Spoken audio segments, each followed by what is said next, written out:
My name is Joanne Moser. I'm a senior curator at the museum and the curator of the exhibition Prints of Sean Scully, which I hope you have already seen, and if you have not, please go up after this lecture to see it on our second floor. I'd also like to welcome you to our new McAvoy Auditorium, which we're so pleased to have after many years of having to make do with other arrangements. And I'd like to mention that the donor of this auditorium, Nan Tucker McAvoy, is here today, and she's hearing a program in this auditorium today for the first time. So although she's seen it,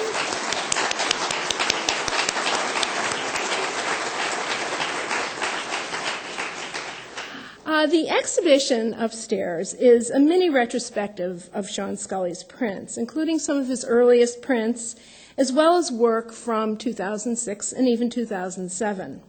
The exhibition will travel to 3 additional museums across the country. The exhibition was selected from a master set of prints by Scully in the museum's permanent collection. It's the only master set of his prints in the United States, and I would like to thank Sean for choosing the Smithsonian American Art Museum for giving us this honor. The other sets are in the Albertina Museum in Vienna, Austria, the Bibliothèque Nationale in Paris, and the Institut Valencia d'Art Moderne in Valencia, Spain. And that museum is publishing a new catalog raisonné of Sean Scully's prints, due to appear any day now, I hope. Sean Scully is an extraordinary artist. In the 1970s, when he began his career, critics and pundits had declared that painting was dead and that abstraction was passé.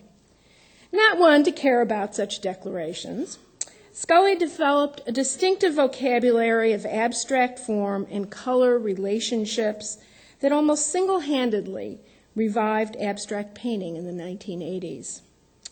He had made prints as a student and had worked in a shop where they printed racing forms, but he did not make prints, fine art prints, in any regular way until the early 1980s.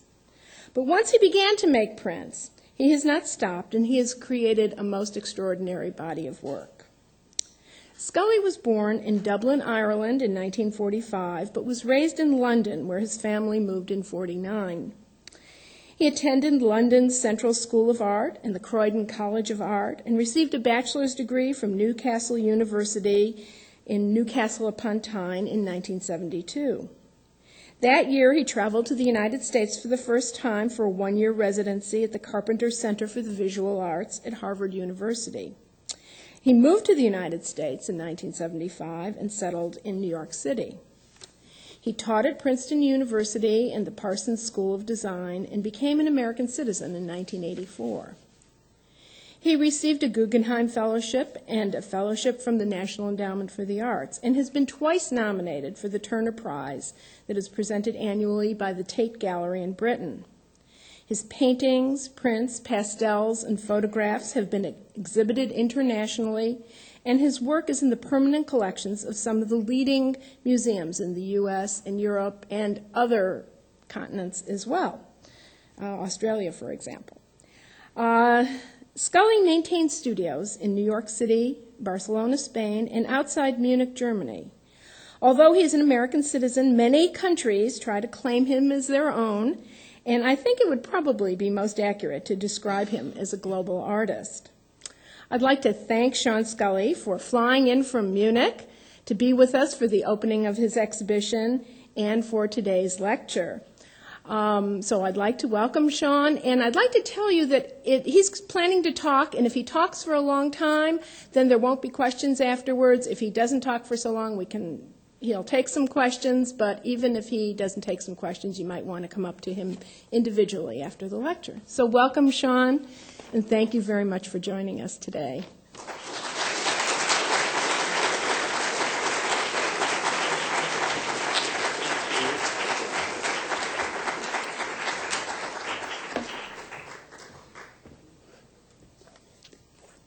Hello.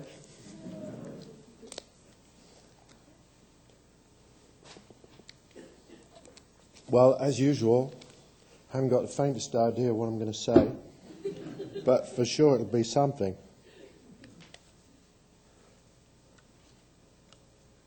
Okay.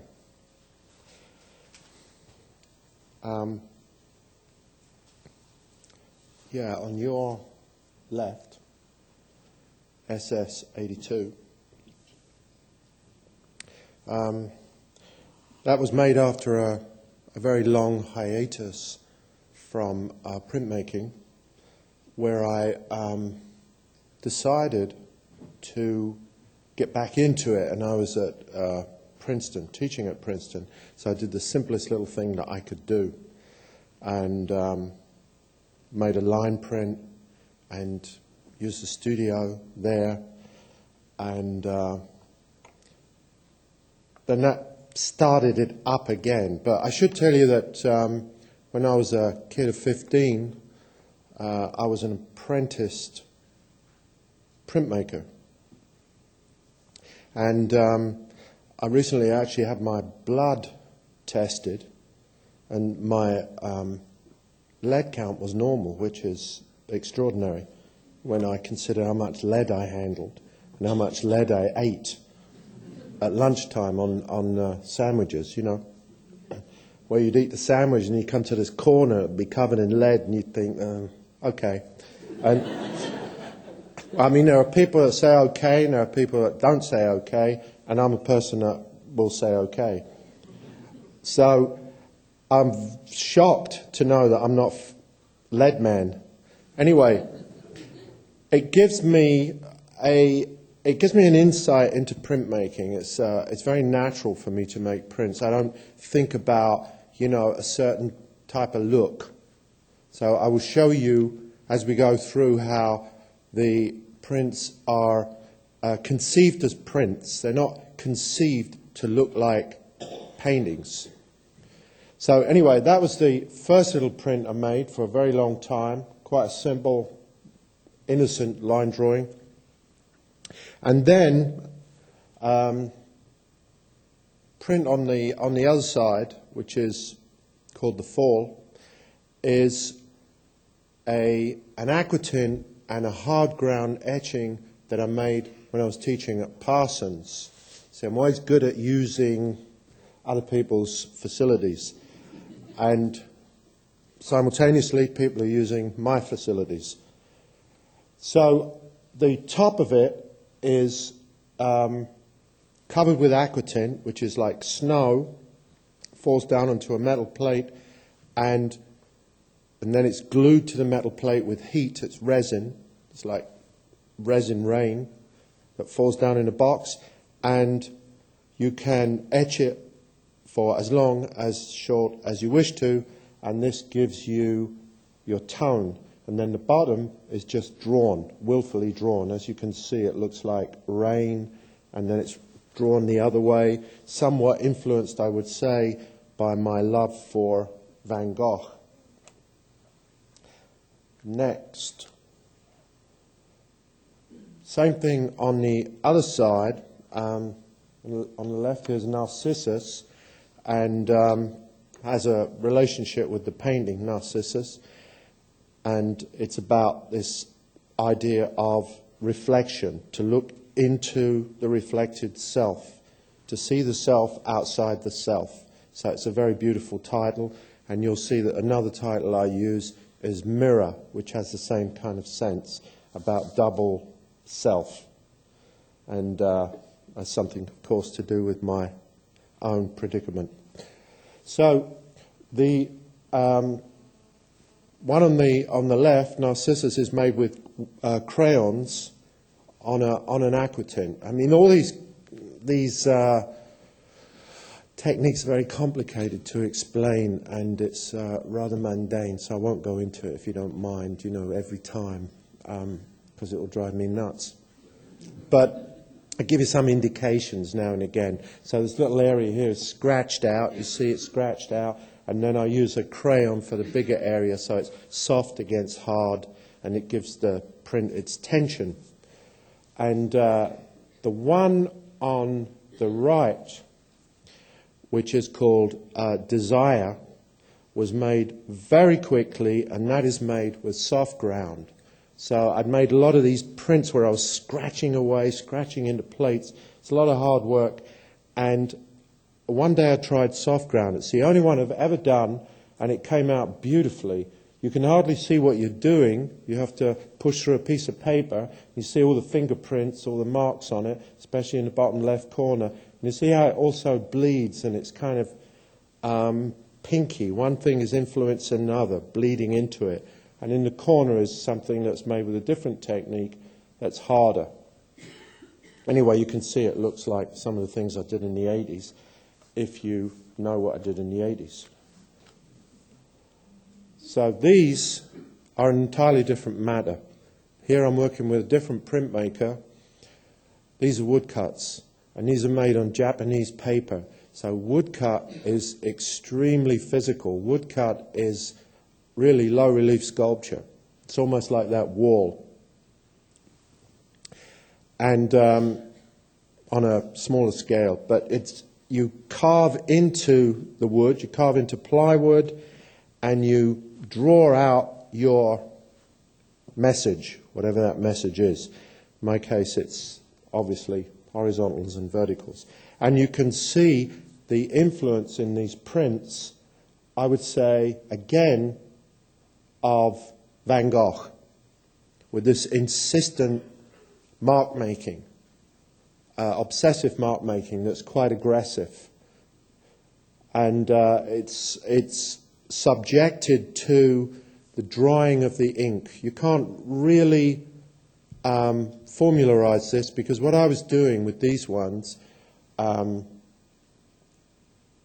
conversation, and this one again is the fall, where you have something huge falling down on something that's holding it up. So the metaphor is clear. What I was doing here was layering and printing into wet ink, or nearly wet ink.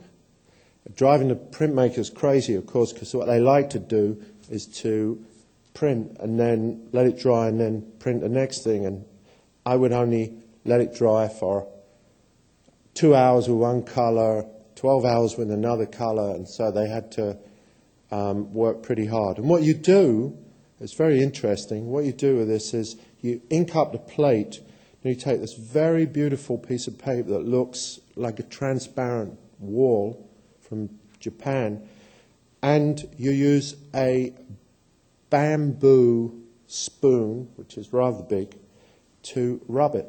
You don't need a press for these. So it's a very old technique, which I find beautiful, really interesting. As you can see, it's an entirely different result. Okay, and here I'm making prints again in another place, San Francisco, Crown Point Press.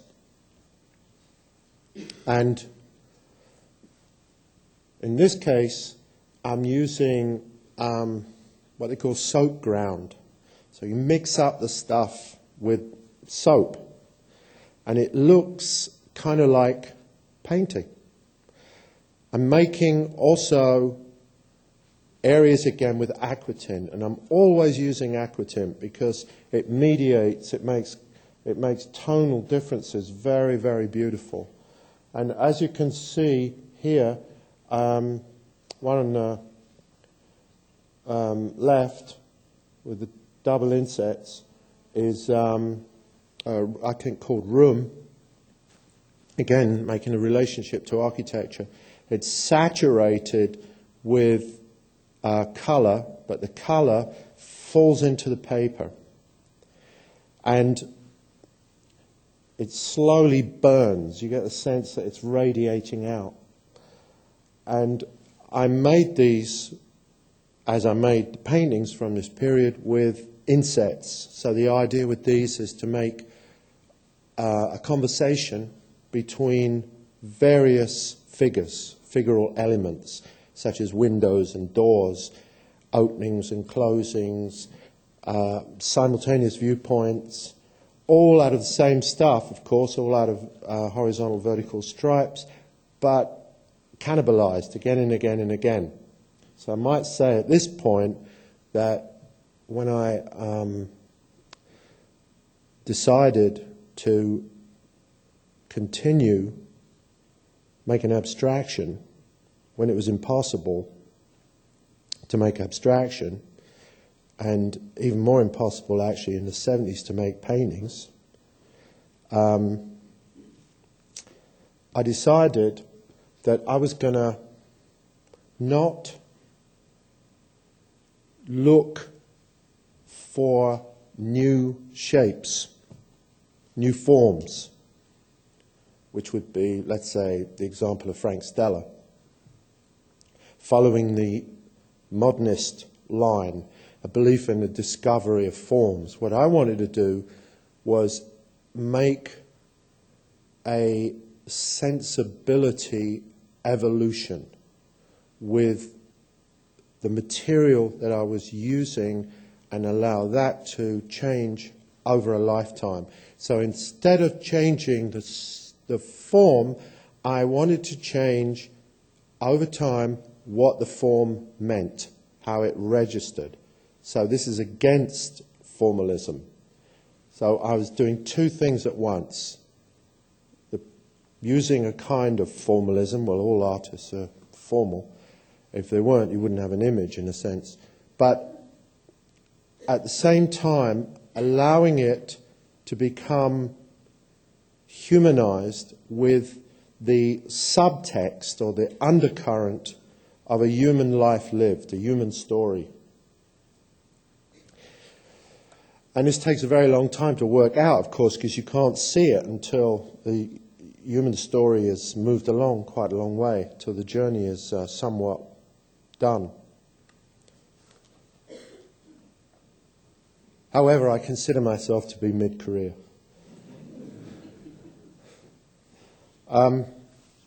Okay, this is a woodcut, yellow ascending. Again, it's really an homage, in a sense, to Van Gogh, who I absolutely love.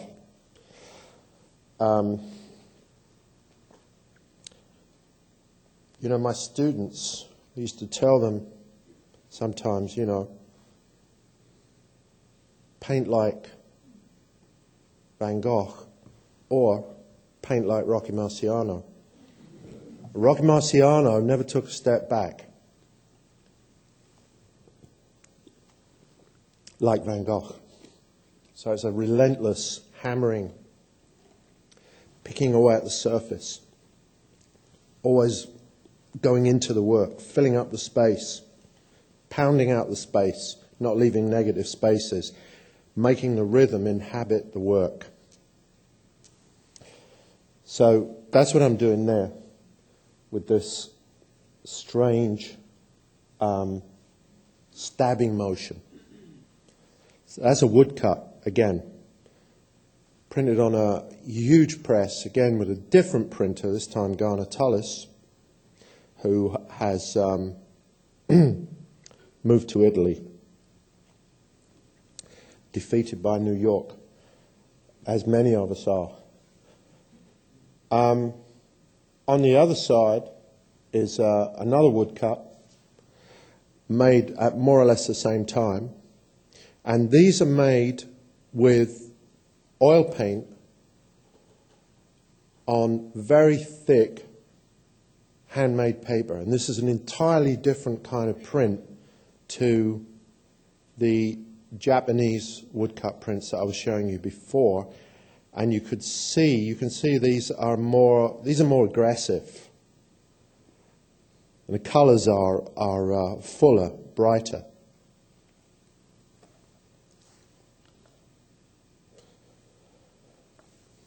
A little print on your left is called shoji.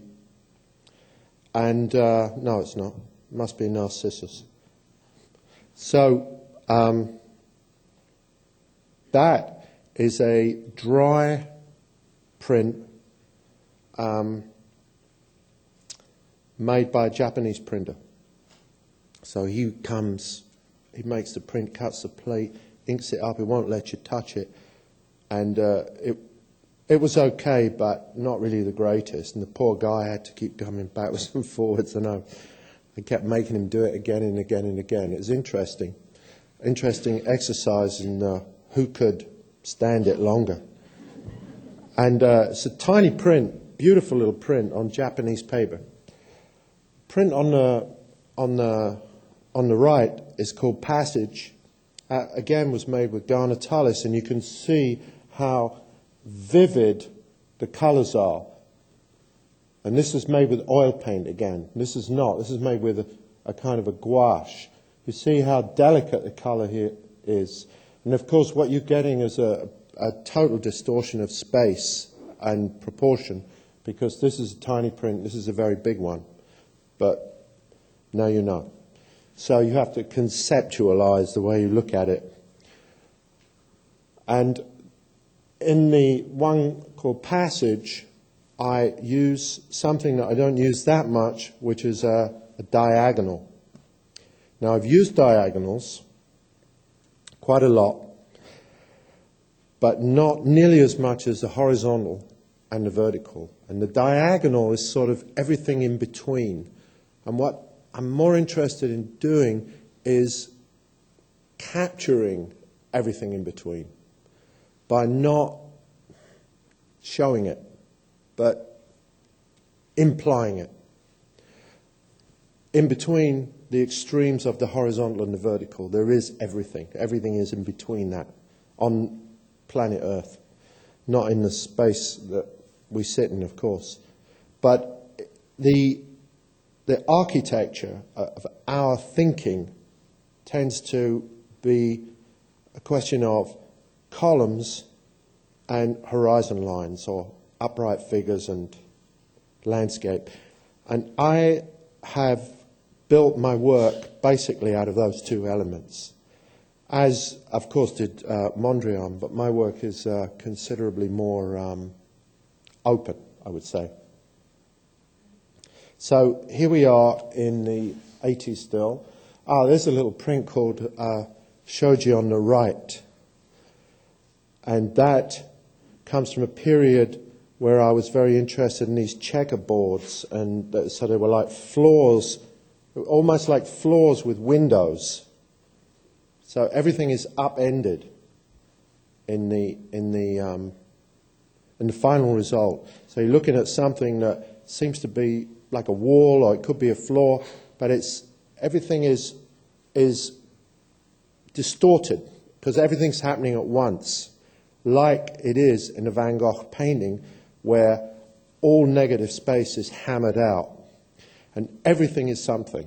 So I'm trying to do the same kind of thing here, except on the right of Shoji you have a blank panel, although it's quite activated. It comes from a period where I was making paintings with metal, incarcerating panels to isolate one of the windows from the other, from its partner.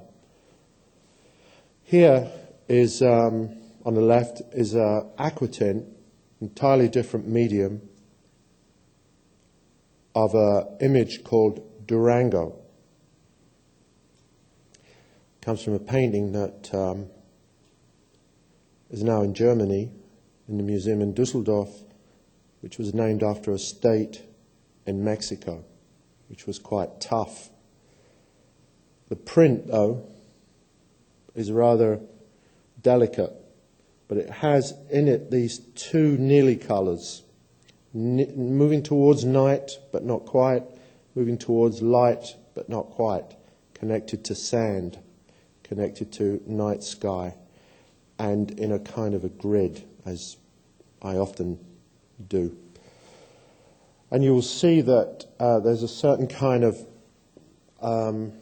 wobbly edge. There's a double edge or a triple edge, and this gives the work its delicacy and its lyricism, because it's not a hard image. It's meant to be an image that has some kind of uncertainty. So there's certainty and uncertainty, and that is backed up by the colours, use of colour. Great. Okay. These prints are like Durango, prints I made with a woman in New York called Jennifer Melby. I've worked with quite a lot of printmakers. And this was an interesting experience, quite slow, and there's a tremendous delicacy about these prints, as you will see if you look at them in the exhibition. There's a fragility about them. You can really see a sensibility at work, and the way the materials bleed into each other and the way the blacks are not fully realized.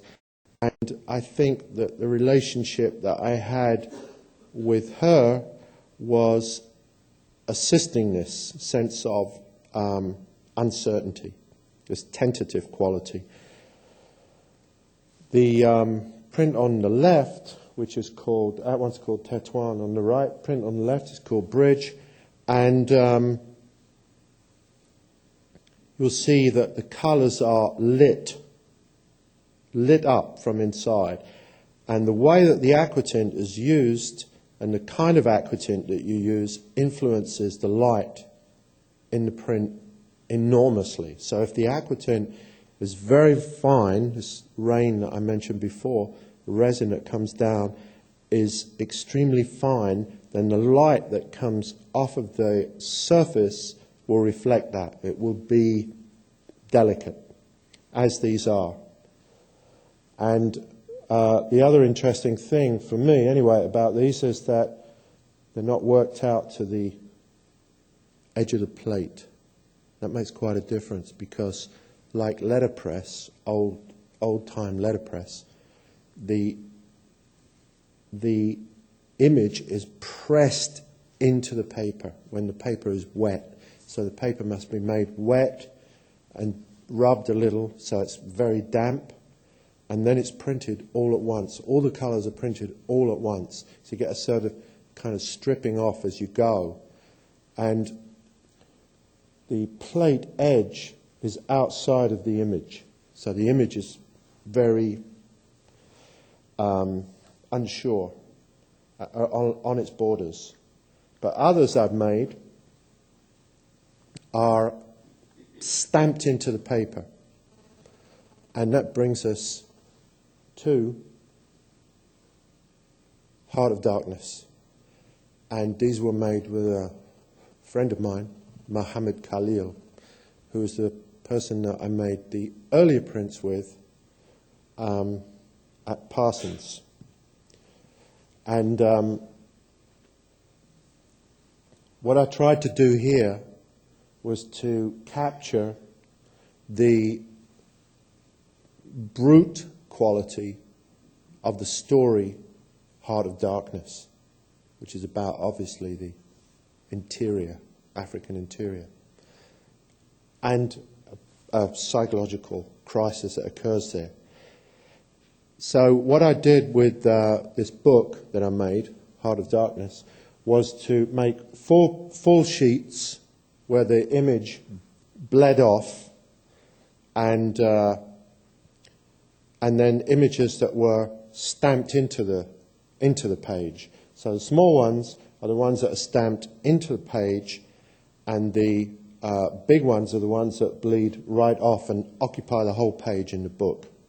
So you see there's something almost tribal about them. So they're almost an imitation of African art.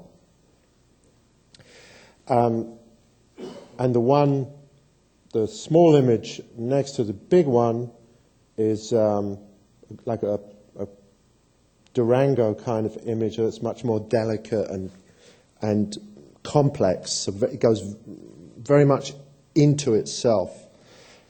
And then I selected passages from the book and made these special pages, which I now show you. And there are 2 more in the set, but I won't show all of them today, because I've made so many prints in my life that we would have to bring sleeping bags. Now, the one on the left is called Backs, Fronts and Windows, and that's the biggest print I've ever made, and that is a 10-foot print. And that's a woodcut, again, made with Garnetellus. And the one on the right is another version of Bridge. And what would have been interesting is to juxtapose Bridge with Bridge. But I didn't think of it until now, so we can't. Well, we could. I'd have to go back, and I don't want to, so we don't. So, you know, I've always been very good at pleasing myself. And that is why I've managed, actually, I suppose, to prevail. And I think that, as a slight aside on that, as a moment of reflection on that, I would say that if you're going to be an artist in such a potentially difficult situation as New York is, which is full-on Darwinian reality, you know, it's like a big fish tank with fighting fish in it. If you're going to be in that situation, if you put yourself in that situation, I think you have to be a combination of massive insensitivity backed up by sensitivity. And you get those two things working in the right place, in the right order, I think it sort of works out. Anyway, for what it's worth. So these are, again, wood blocks, big pieces of plywood, worked insistently with these marks, with a lot of tools, and you end up sitting literally in a pile of sawdust. And you make a print like that. It's terrible. And you get it, you know, it's everywhere. It's in your hair and your ears. And you've got pieces of wood in your life, you know. You wake up in the bed at night and there's a piece of wood somewhere, in your bum or somewhere, you know. And it's hard to make this, but art's messy anyway. That one on the other side is softer. You know, the colour was, particularly the green, that was made by printing blue over that yellow. And it was printed over when the yellow wasn't dry. I remember that was very difficult, but beautifully luminescent. I love these colours that where you can't tell what they are and you can't tell how they're made. And even now I can't remember how they're made. So there's a lot of mixing in these, as there is, of course, in the paintings. These prints are very small, this big, really tiny, for such a big guy. And they are a response to James Joyce's poems. I mean, James Joyce is not a great poet, but he's James Joyce. And if you're Irish, you know, you get talked into it. You know, like, you'll be in Paris sometime and then some guy will come up to you and say, hello, Mr. Scully, I am a big fan of James Joyce. Would you like to do something for me on James Joyce? I only do James Joyce. And then you say, no. And then he says, well, would you like to do something anyway? I have a wonderful place in Germany.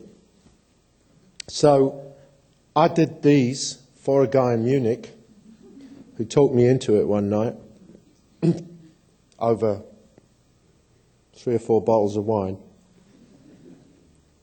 And I agreed to do it. And then I got into it. And these, again, I did with Jennifer Melby. So I read the poems. You know, I'd read the poems and I'd work. And I'd try to make the poems and the etchings come together atmospherically as a kind of equivalent. Not putting the etchings at the service of the poems, but to make a non-hierarchical relationship, if possible. So the print here is really tiny. It's made of 4 tiny plates. And you can see that I go back to the scratching again. So it's very narrative, like the poems. And this one, I think, is for the poem that was written for a little girl. So I was trying to do something very small, very feminine. One on the right is called Prayer. And a lot of prayers tend to have repetition in them. Prayers of all denominations. It's not important. The universal prayer, let's say. And I made that one, as you see, vertical with a slight sense of something coming in. So you are conjuring something and it's coming in, entering your prayer. So I did 13 of these. They're called Poems Penny Each. Poems Penny Each. And they are in a book and also, again, a portfolio. And there's another one of them. The one on the right is one from the James Joyce portfolio called Tilly. And it's about going up a red road at the end of the day. The story in the poem. So I put a red road in there. And every day I would go in and say to Jennifer, well, we have to do something with green, because it's for Ireland. So we'd have this quest to do something with green, because we were doing this Irish thing. And finally I did manage to do one with a green inset, which I am conveniently not showing you. The one on the left is a print that I made in Barcelona. These are all called Raval, and that's the area of Barcelona where these were made, which is in the Barrio Gótico, the part where all the tourists like. And this guy had a dark room in there, and it was almost like a medieval experience. He was a very depressed man, and we were in a cave, really, making these things. And these prints, you will see, if you go upstairs, are quite rough, and the plates are quite rough, and they're not really finished off very well. This is Spanish-style printing, which has its correspondence in Spanish-style publishing, which means that the book doesn't arrive on time. And I live there. Voluntarily, too. Nobody's paying me to live there. This comes from a period when I was making triptychs with scale that was going up and down and material that was distinct. And I was trying to make an equivalent, somewhat equivalent sense, power between the panels. So that in these etchings and in the paintings and in the watercolors, everything that I made around this time, what I'm trying to do is to make a non-hierarchical triptych. And a triptych, of course, has connotations of the sacred in many guises and in many religions. But what I was trying to do was make relationships where each panel had equal importance, but had a distinct nature. So you will see here that the two panels on the left, two black and white panels, are very rough. I use the back of the plate. They've been kicked around all over the studio floor. So there's a real knockabout quality to these. And then they look tough, but they're somehow competed with by delicacy and colour at the other end. So it's a constant reassertion of a different possibility, a different feeling, different sense of masculine, feminine, tough, not tough, luminous, graphic.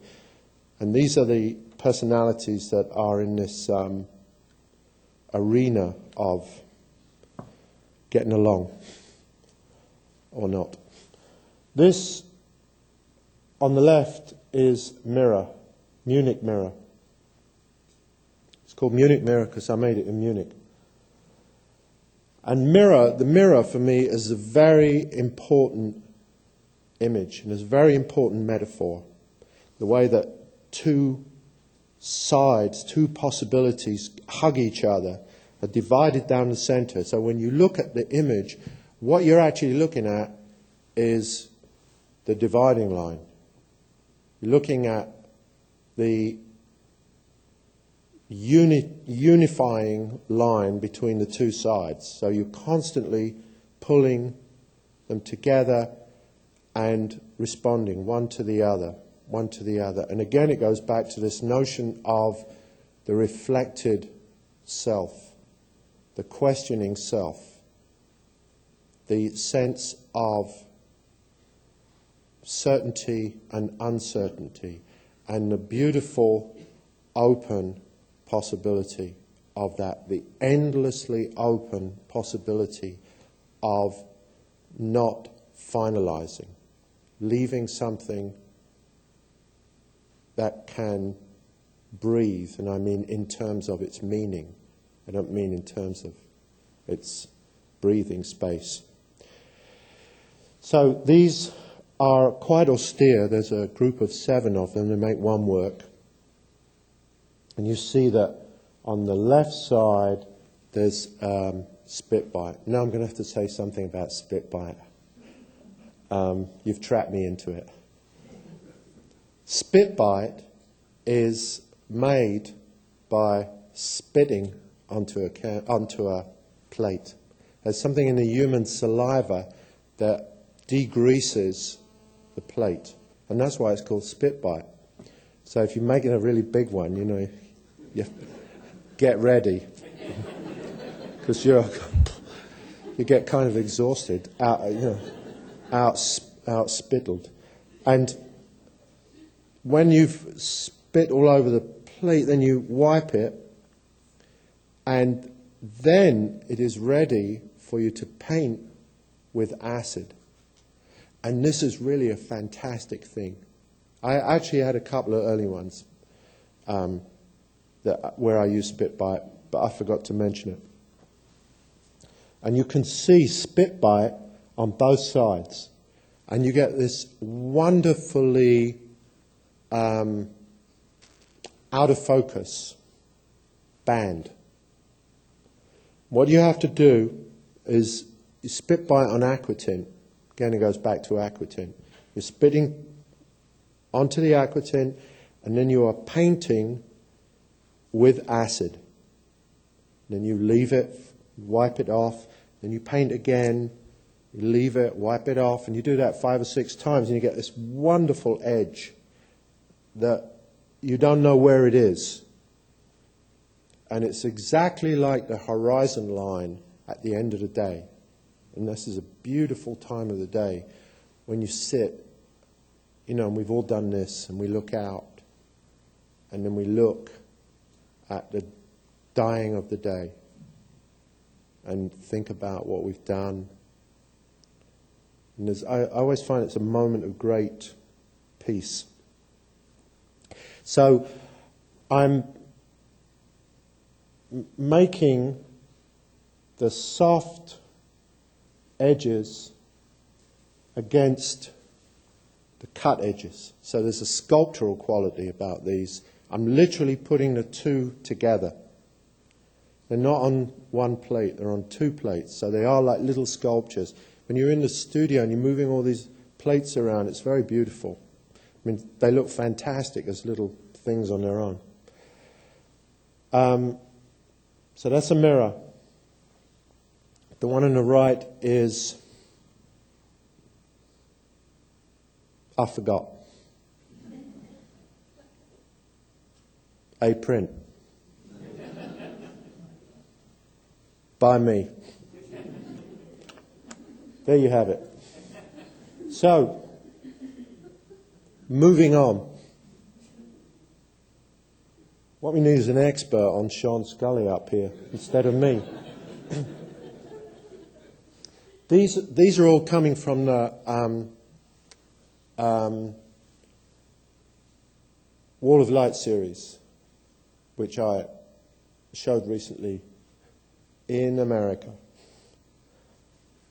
And these are made in two different studios, and you can see how they register distinctly. And they almost register the geography of where they're made. Again, this one is made in Barcelona. At Barcelona, you know, it's really kind of rough and ready. So if it's sort of rough, then it could be ready. Because people like things to be with character. That's a big word, you know. Has character. One on the right is called Coyote. One on the left is Day, Barcelona Day. It's a very delicate print. It's a strange pinky color. It's a very strange print. And the print on the right, Coyote, is more classical, I would say. It's more, the colors are far more integrated. This is really out of balance in a way, but kind of interesting. It provokes me. So I left it like that. And you see, when you look at these prints, you'll see that the aquatint, when you go upstairs, when you go upstairs, you'll see that the aquatint on the Barcelona prints tends to be a lot rougher, and the plates tend to be a lot rougher. So it's really like the place where I make them.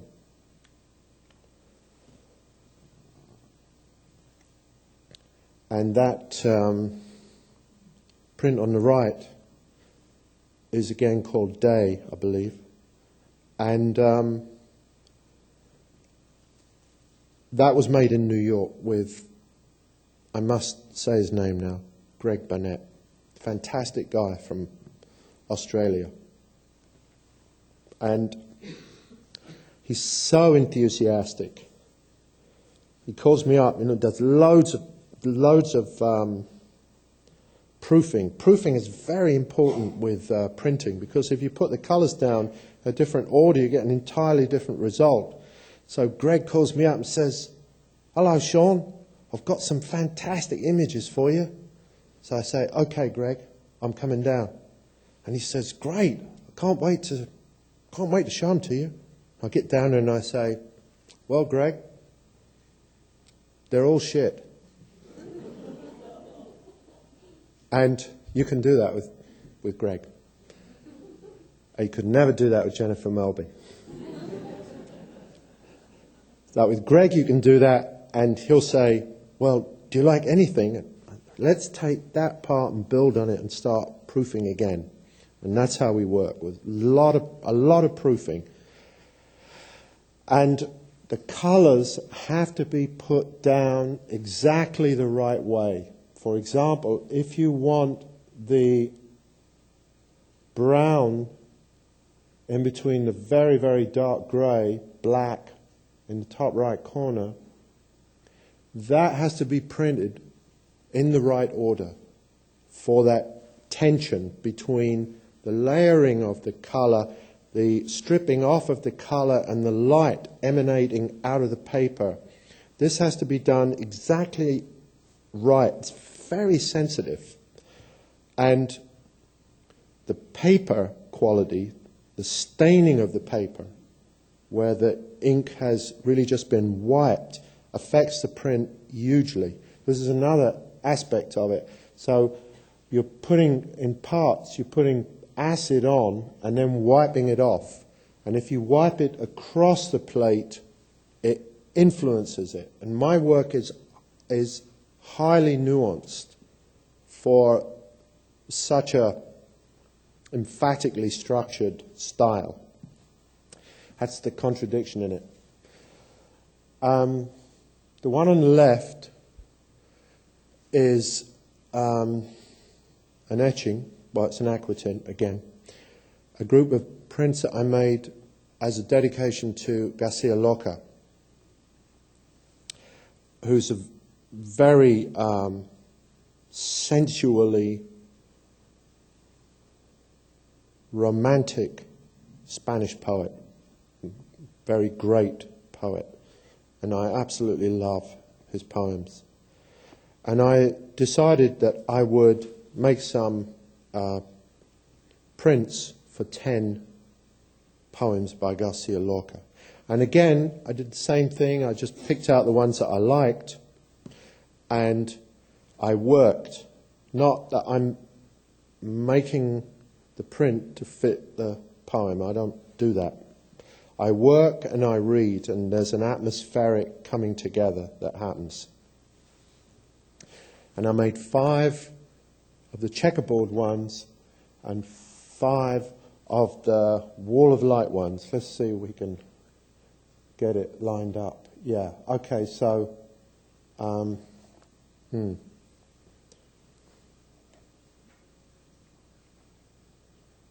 wrong. Right. So you see, I put the poem on the left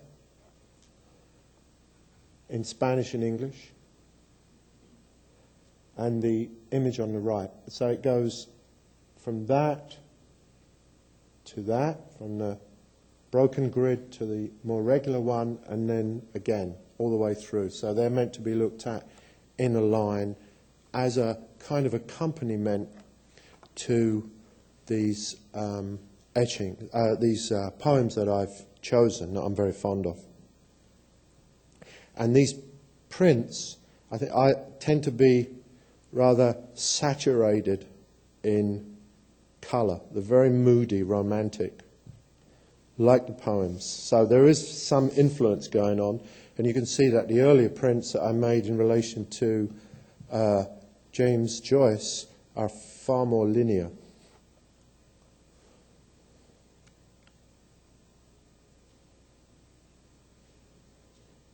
Now, here's a nice contrast.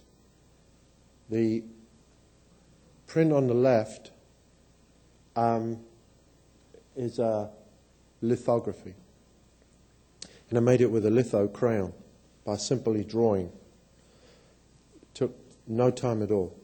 And it goes back to the earlier prints, the simplicity of the early prints. This is part of a triptych. There's 3 images like that. And they're drawn, and you can see quite clearly the influence of Matisse in my life. The print on the right is, I consider, a very major print. It's a robe, and it's quite monumental for a print. Saturated again in colour, layer upon layer upon layer upon layer. Very sensual, and there are parts of the plate where the colour's not printed, as you can see, those 2 lighter areas, and they're wiped. And this is the perfume of colour, the sense of something almost not being there. And these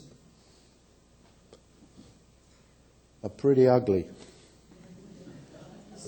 These are lithos that are made in Paris with somebody called Woolworth. American guy living in Paris. And to be perfectly honest, I didn't really understand the medium very well, and I'd forgotten about it because I hadn't done it since I was at art school.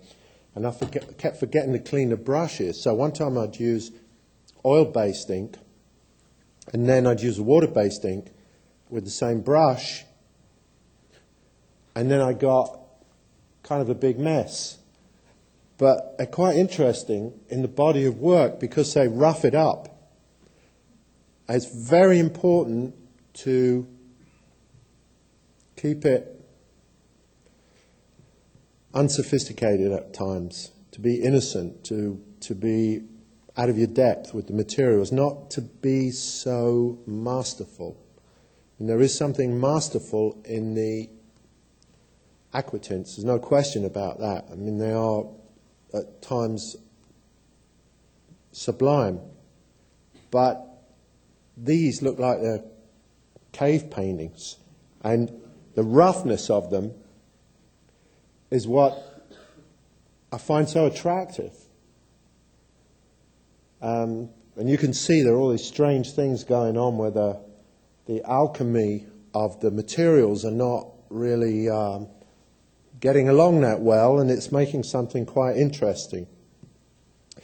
So those are a return to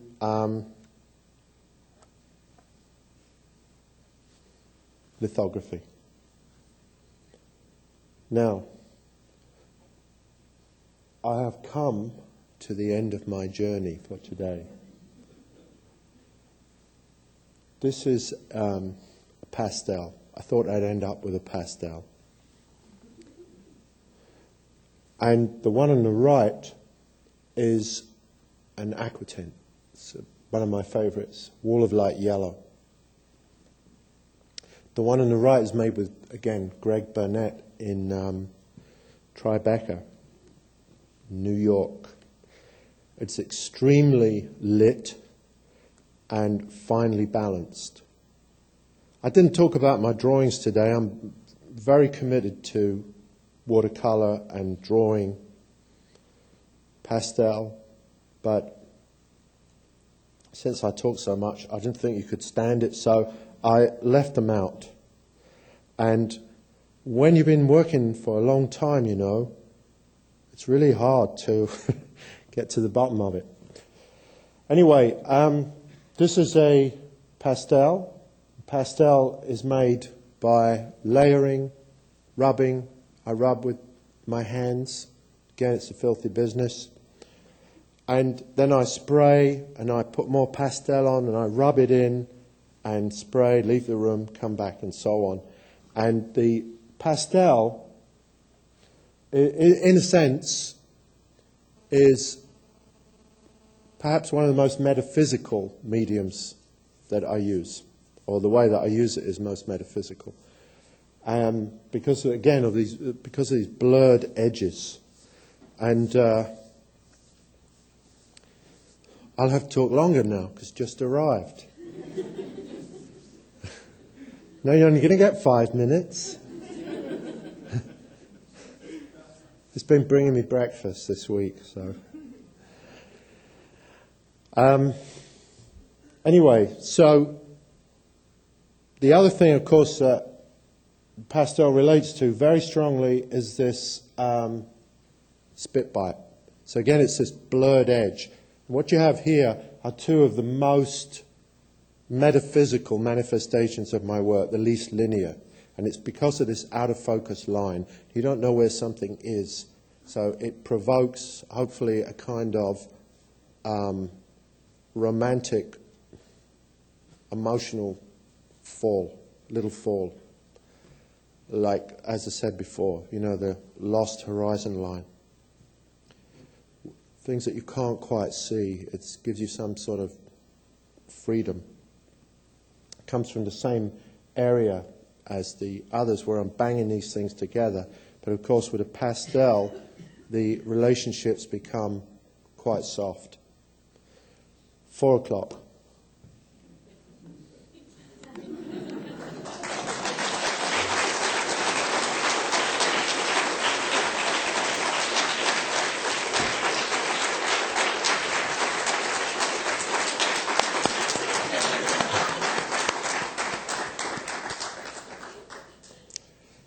Oh, I forgot to mention, it's very important to be an idiot if you're an artist. So, are there any questions? No questions, great. Oh. You do? Okay.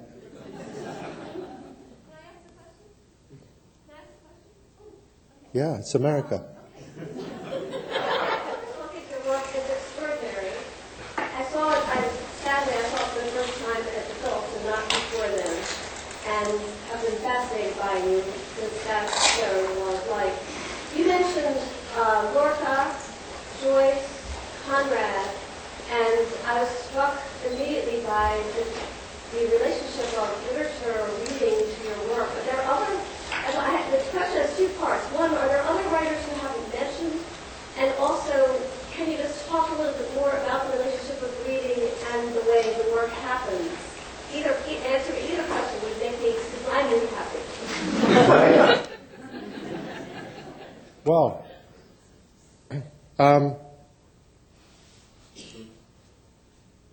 my favorite book is Out of Africa by Karen Blix and Isaac Dinesen, depends on your preference. And yeah, I could make prints with that. I mean, it's so beautiful, that book. But I don't want to get into it too much because I don't want to create the sense that it's a form of illustration.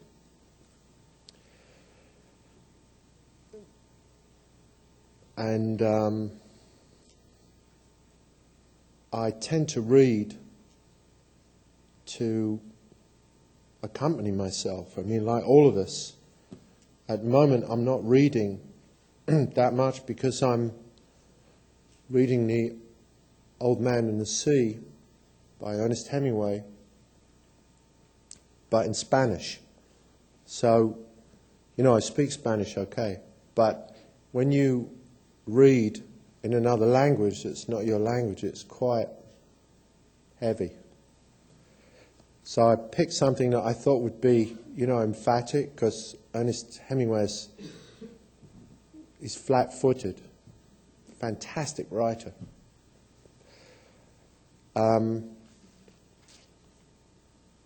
But it's a lot more complicated than I thought it was going to be. And I don't want to keep looking at the dictionary. Anyway, so I tend to work in a way that's a result of provoking a mood, I would say. I have to get ready. There's a lot of getting ready in my life. So there's a lot of sort of messing around, you know, like watching Eurosport. You know, I go in the studio and then I come back and then I watch Eurosport and then I think, well, what am I watching Eurosport for? You know, it's ice skating or basketball, which is another game that drives me bonkers. And then I have to go back and then I make a phone call, and then what I tend to do with the books is to read in the bath. So by the time I finish the book, you know, it's steamed up, let's say. It's not really a book to pass on. You need to put it back in a book press. And I really don't know how it works. But what I would say is that I don't have to know how it works. And I don't really know why I'm here and why people listen to me either. I'm not sure about why that happened or how that happened. But I don't really have to know. So that's the answer. Is it any good?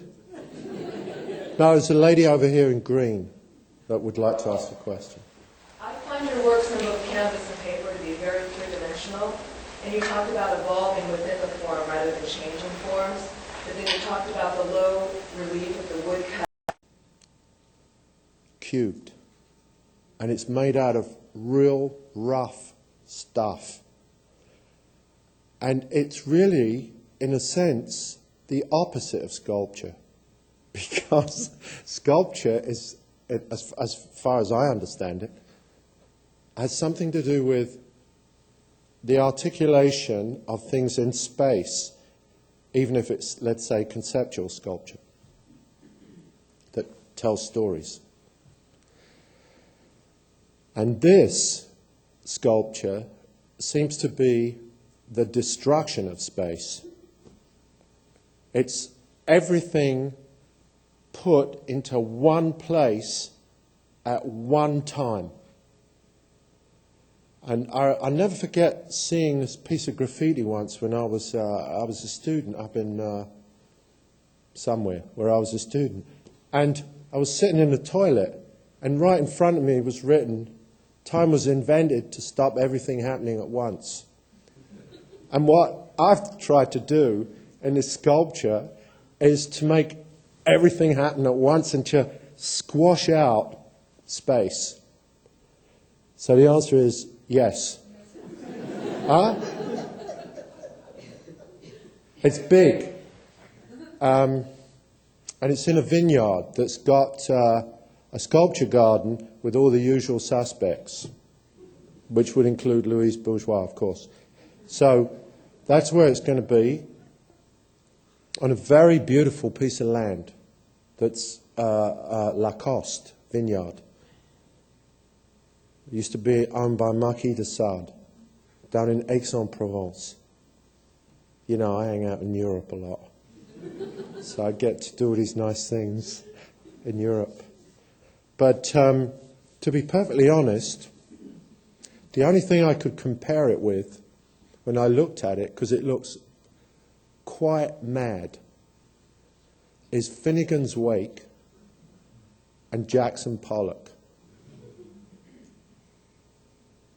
And the guy who's paying for it must be, you know, quite mad as well, because he's paying for it. And I said, "This is what I want to do." And he said, "Great." So I said, "Okay." And then it's costing $1 million to make it, because the stones are broken. So to make a line in the stone, you can't get big enough pieces of stone. So it's like listening to an old radio. You know, there's a lot of static. Everything's cut where it shouldn't be cut. So if you have like this, imagine the end of it, it's like that. Imagine all these cuts in it. So it's quite distraught. So any more questions? Yes, sir. Is there a difference for you in working with oil as opposed to working with, say, the prints? I mean, does it feel differently? Do you approach it differently? Well, the print is different in the sense that it's got more to do with capitalism. Because somebody else is doing more work than I'm doing and getting less money for it. I actually don't really get any money from my prints because I get asked so often to do them for people, for, you know, worthy causes, Special Olympics, museum extensions, etc. But when I make a painting, I have to make the painting from beginning to end myself. And it is a day or 3 days or a week or 2 weeks but it's all my work. And I told you about Greg, you know, my friend Greg, poor Greg. And Greg has to do most of the work. Because the work, the real hard work in printmaking is the proofing, at least the way I work. Because my prints are not drawn so much. They tend to be proofed. And it's got this on top of this on top of that, this strips this, so on and so on. And then I get the result. And of course I have to bear down on it. But I do what I do, and then somebody else is doing this with the ink. They're inking it up. When I'm painting, I'm doing it all myself. And it's considerably more messy for me. So that right there is a significant difference, I think. Yes, sir. Have you done monotypes? Yeah.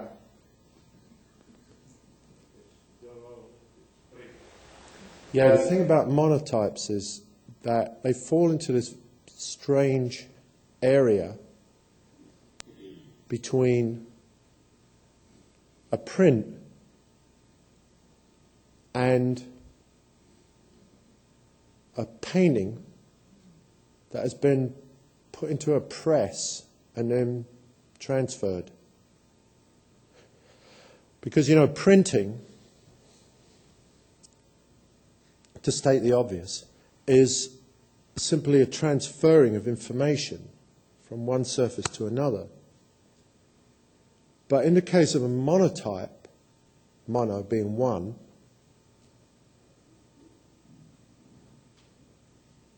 you make a painting and then you transfer it onto the paper and you sacrifice the painting.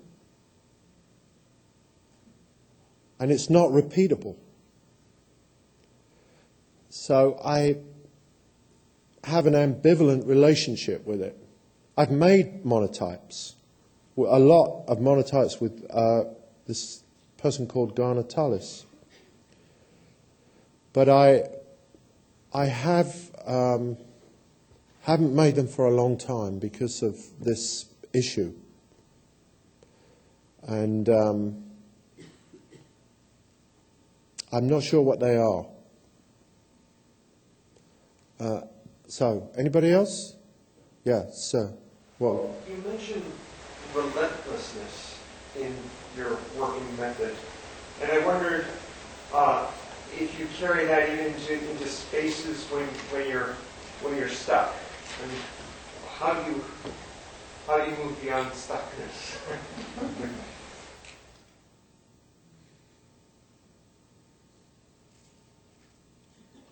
Well, I know this sounds kind of strange, but I don't know what that is.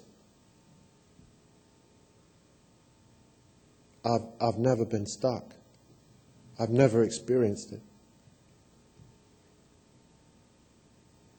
It doesn't mean to say that I don't throw things away or I don't like things, but I don't throw very much away. And I waste a colossal amount of time.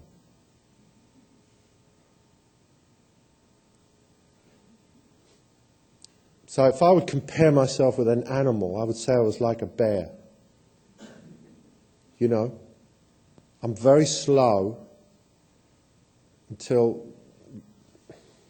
I get myself cranked up.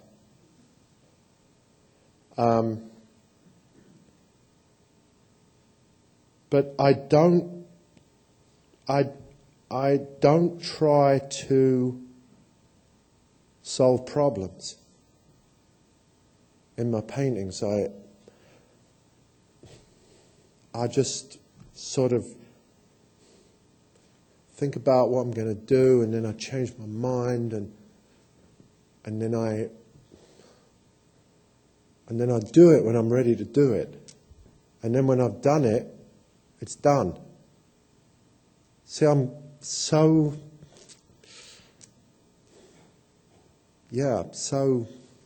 simple in a way.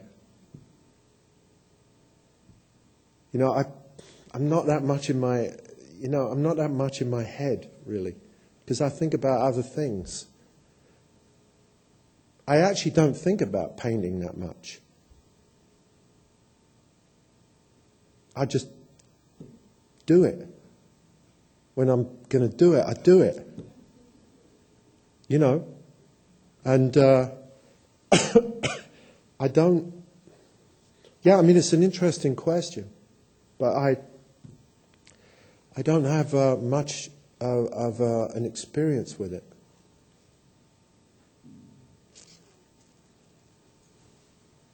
Yeah. Done?